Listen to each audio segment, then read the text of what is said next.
and some mutton not just in the stands, but on the stage as well. Each and every one of you, you are the heart and soul of the reason why I stand here today. It's because of you that I led the ticket in 2011.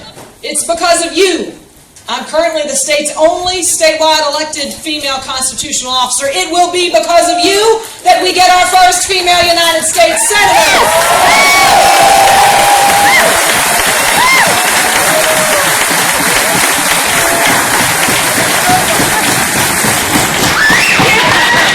We have done amazing work together over the past several years because unlike Washington, we know what Kentucky is about. We know that our people are indeed our strength. Together with the folks you see here on this stage, those that I hope you will send to our General Assembly, like Jeff Parker and Jared Jackson and Jesse Wright, we've been able to make sure that we're helping victims of domestic violence, that we're giving our farmers a tax incentive to actually help to donate their food to food banks to feed the 750,000 Kentuckians that don't know where their next meal is going to come from.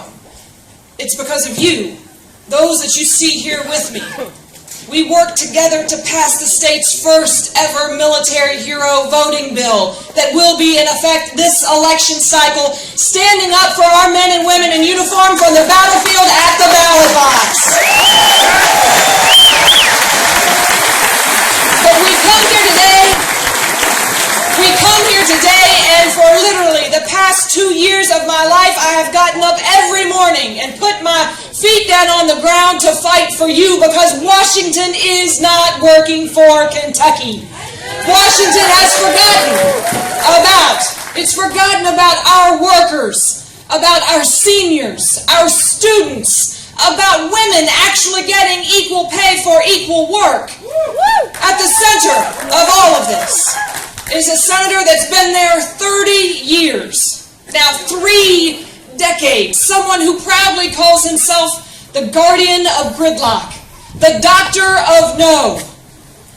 Kentucky deserves so much better than what we have had for the past 3 decades. We used to have a senator that cared, a senator like Wendell Ford that knew the difference between Duke University and Kentucky. We used to have a senator that showed up and spoke up for the people of Kentucky. We now have a senator that hasn't made it to a committee meeting in nearly 5 years. We used to have a senator that knew government should actually work for the people of this state. We now have a senator that tells us we give him another 6 years on top of the 30 he's already had, and yes, we can expect more government gridlock, yet another government shutdown. Is that what we want, Kentucky? No! We are ready for someone who is, as I have been as Secretary of State, an independent thinker, someone that's put the partisanship aside and reached out across the aisle to put the people of our state first. I stand before you today, 24 days away from making history. It will be because of each and every one of you that this Kentucky filly makes it to the winner's circle and we put Mitch McConnell out to pasture.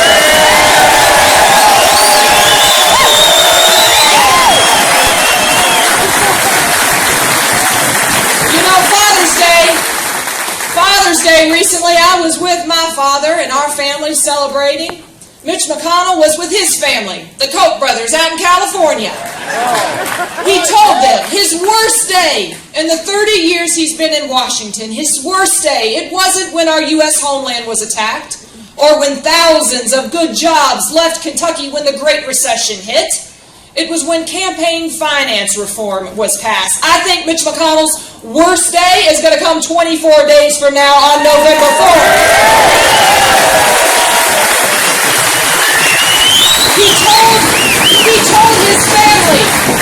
He told his family, the Koch brothers, the millionaires and billionaires that he's been looking out for the past 3 decades, you helped me buy my way back to Washington, D.C., and well, you can expect no debate, no vote on actually increasing the minimum wage, extending unemployment insurance benefits, or helping our students go to college. He's had enough, as he told his family, of those gosh darn proposals. I think Kentucky has had enough of gosh darn it Mitch McConnell.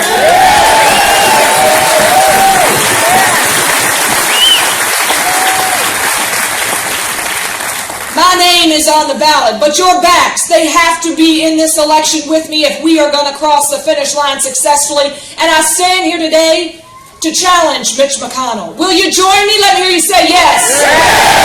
I challenge Mitch McConnell to come here to Kentucky and face our workers and tell them how it is he has become a multimillionaire on our backs, but said no 17 times to actually increasing the minimum wage. It's not a minimum wage that Kentuckians need and deserve. They will get a senator that will help deliver a living wage. That's what we are fighting for.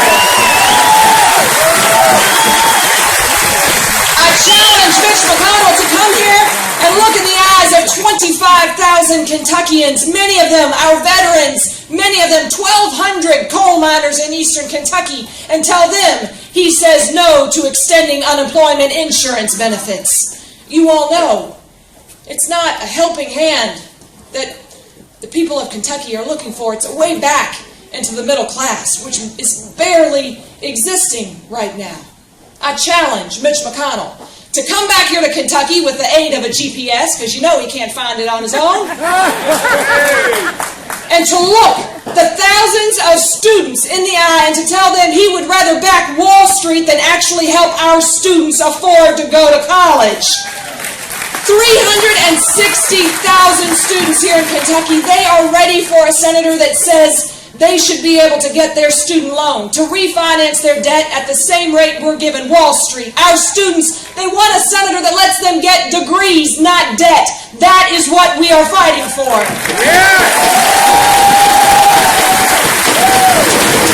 I stand here today because of each and every one of you. Your voices, you're in my heart, you're in my head. The one thing Mitch McConnell has told us, we give him another 6 years on the 30 he's already have, well, we can count on right to work being federal law. I'm here to tell you, right to work, it's wrong for Kentucky and it is wrong for this nation.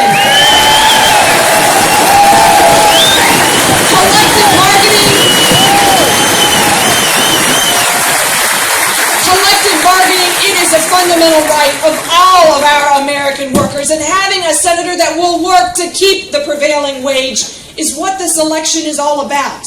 Just days ago, I stood on the picket line with our machinist at Bluegrass Station. A lady with 20 years at Bluegrass Station cried on my shoulder as she said, "Alison, they are cutting my wages after I've been here 20 years. They want me to do the same work today and tomorrow for half a work's pay. That's not right." We have to have a senator that stands on the picket line with the working men and women of Kentucky and says, our voice matters, collective bargaining matters, and each and every American worker across this state deserves to have a senator that will fight for them instead of the millionaires and billionaires.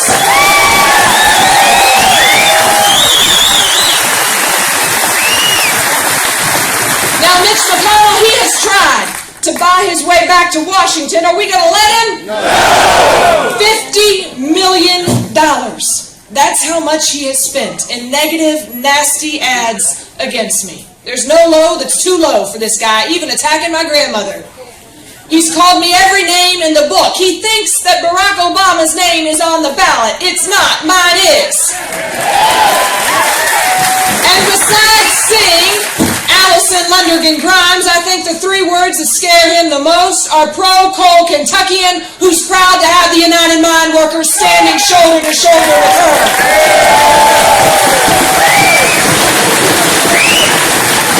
This race, it'll be about holding Mitch McConnell accountable. On Monday night, when he finally decides to sit on the stage with me, we will go toe-to-toe, and I will hold him accountable for all that's happened on his watch. It's been on his watch. We have actually lost thousands of coal jobs, closed mines. It's been on his watch. We've gone without the funding we need to implement clean coal technology. It's been on his watch that we've seen his family pocket over $600,000 from anti-coal interests that sought to kill jobs here in this state.